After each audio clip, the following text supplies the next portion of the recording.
Dear Pacer fans, All-Star break is officially over. And now we got some good news and we got some bad news. Rick Carlisle said Miles Turner is still dealing with a stress fracture in his left foot, and he's still a couple weeks away.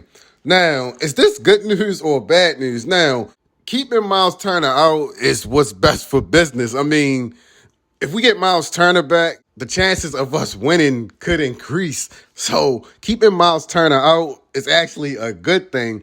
Also, Miles Turner would take away from guys like Isaiah Jackson, guys like Terry Taylor. He would take away from those guys in the front court. Even a guy like Golga, who I believe it's time for him to go, can still, try to show us something if Miles Turner is out. So with Miles Turner being out, you could take that as good news or you could take that as bad news.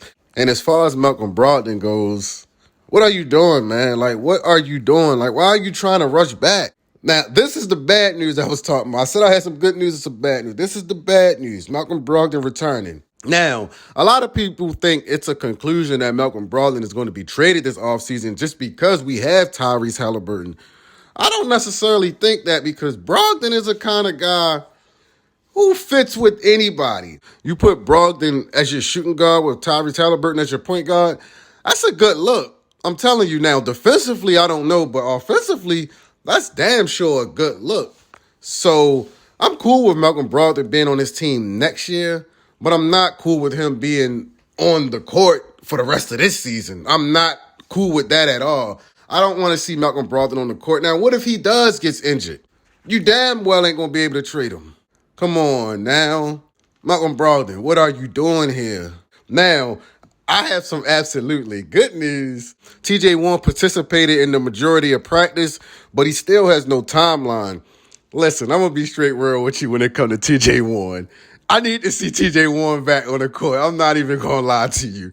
Let's not act like this guy isn't a human griddle. This guy heats up in a blink of an eye. We need to see TJ Warren on the floor. We need to see, should we re-sign this guy? I'm already on board with giving TJ Warren a 1-year contract, basically a prove-it deal. I think that would be best for both sides because we can't just let TJ Warren just go. What happens if TJ Warren goes to another team and he's looking like Bubba Warren?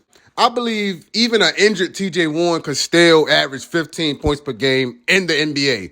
I don't care how hobbled this guy is. TJ Warren is one of those cats that you can drop TJ Warren off at a church. He's going to drop buckets. You can drop TJ Warren off on any basketball court in the United States and he's going to put up buckets. He's one of those type of guys. We cannot let this guy just not play and walk. We need to see, is it worth bringing this guy back? I think it's worth bringing TJ Warren back. Like, you get this guy a 1-year deal. He'll save you a lot of money. The Pacers are already thin on the wings. Well, I wouldn't even say thin. We don't have no wings. So why not bring TJ Warren back? Even if we draft a Jabari Smith, even if we throw a big deal at a guy like Miles Bridges, TJ Warren isn't affecting none of that. I expect to see TJ Warren back on the floor probably in about a month or so. Chris Duarte looks like he's also going to be out. He didn't practice at all. He's still dealing with a left big toe injury.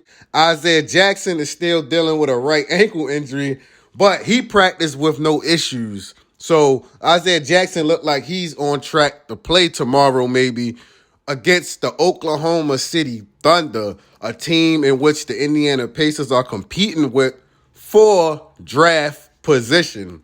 So Indiana, we need you to lose tomorrow. But TJ Warren, I want to see you on the floor real soon, man. Get healthy. Don't get mad at the facts. Get mad at reality. Sincerely, Born Ready.